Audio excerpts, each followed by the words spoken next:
All right, Jamin Moore here with Ian Russell. Really excited about this interview. Ian, thanks for joining me today. I think the fans know you pretty well, but for anyone who doesn't, you played for the Earthquakes. You've also played up in my neck of the woods now, up in the Seattle area. Won a couple titles with the Earthquakes.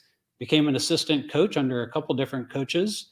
Left and actually coached at Reno, and now back with the Earthquakes again. Like, how has this journey been for you more recently? Yeah, it's an interesting journey. The Quakes, like I said, drafted me in 2000. So, and I coached with them pretty much all the way up until Reno, which was 2017. And then that went to 2020. Then I came back this year, and it's been I played with Lucci in 2002. Right. So we knew each other. And he called me, after he got the job, and we want not really an interview, but just to kind of catch up, and then kind of had a formal interview a week or two later, and he asked me to join the staff. So that's kind of how that went. I don't think it's much of a secret that you were a head coaching candidate for this team.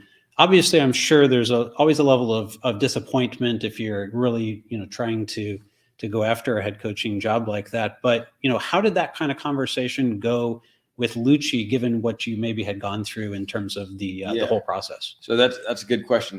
He obviously knew that I was a candidate, and the fact that he would still want to bring me on the staff, knowing that shows the trust that he has in himself as a coach and me as a staff member, knowing that I actually interviewed for the same job, and it's been great. I think he's done an excellent job in preseason, getting the team all on sync, same page. We've had good results in preseason, which, in preseason doesn't mean a ton, right? As we all know, but there's some really positive things coming out of camp.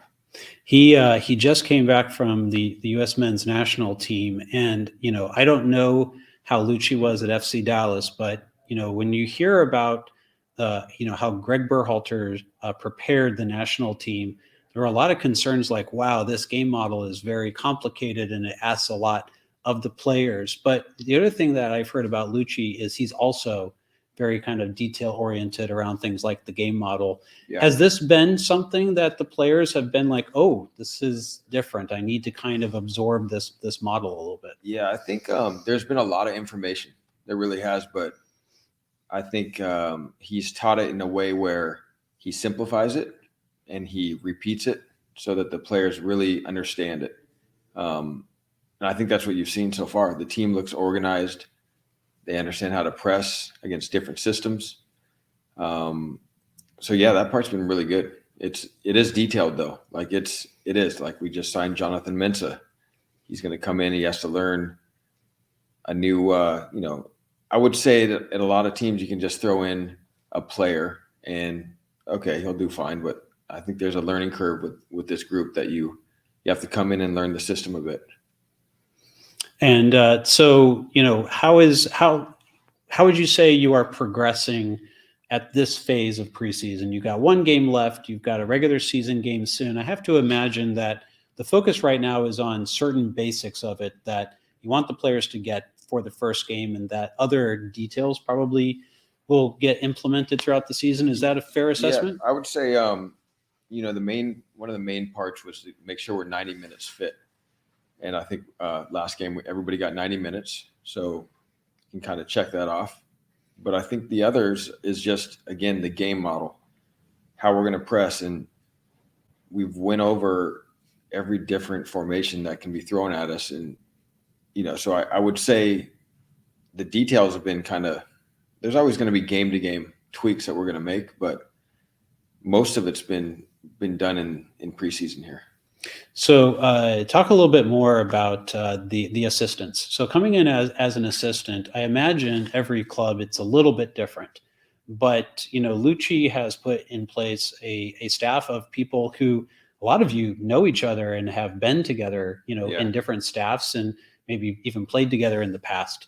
So with people like Ralston and Wando's around, and like how does like the week look for an assistant coach in MLS? Yeah, I'll say first with the staff, it's been really good. I think I don't know what the record is for matches played within a staff, but I think we probably are right up there. You might be Steve's winning in played MLS. a ton. Wando, I've played a lot of matches. Aiden Brown, Yes. and then Luciano Fusco knows MLS. He's worked with obviously the team last year, and then Quakes too for a long time. So he knows like the staff is really experienced. But week to week, we all have our different departments. I'm in charge of opposition analysis, scouting opponent. Aiden Brown's set pieces. Luciano's attacking set pieces. Steve works with, it's called IDP, where he's working on individual players. And then Wando works with kind of more of the younger guys, the up and coming players that are looking to try to get in the first team. And when he's on, he kind of goes back and forth between Quakes 2 and us. And I think he's taken more of a role with the first team lately, which is good. There's so much experience that he has for at least the forward part, the forwards and wingers, and that he can add a lot to that. Him and Steve have been kind of working with the attacking guys a little bit more. So I'm just noticing today in the training, we got to stand and watch a little bit. The assistants are all very active.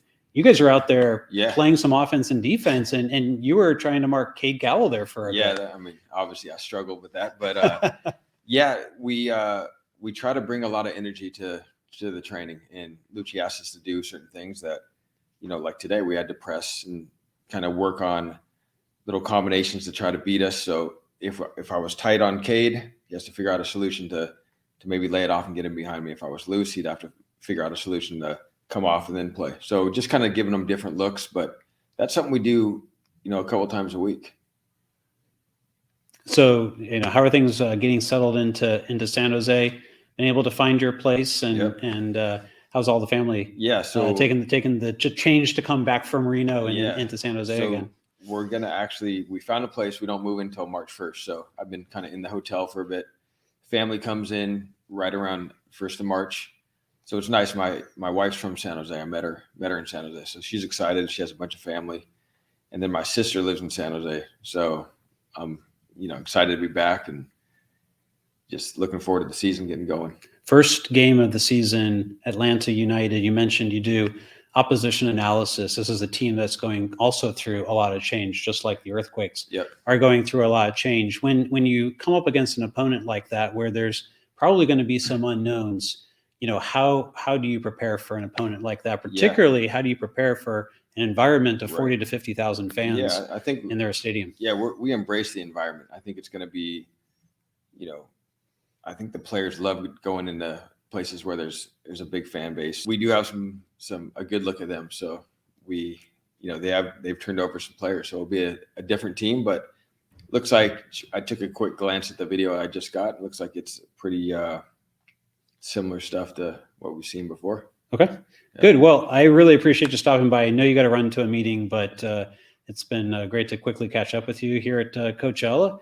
Best wishes for your final preseason game tomorrow against the Red Bulls, and then just a week away, the MLS opener. Awesome. Good to see you, Jamin. Good to see you again, Ian. Thank you. Thank you for joining us today on the Aftershock.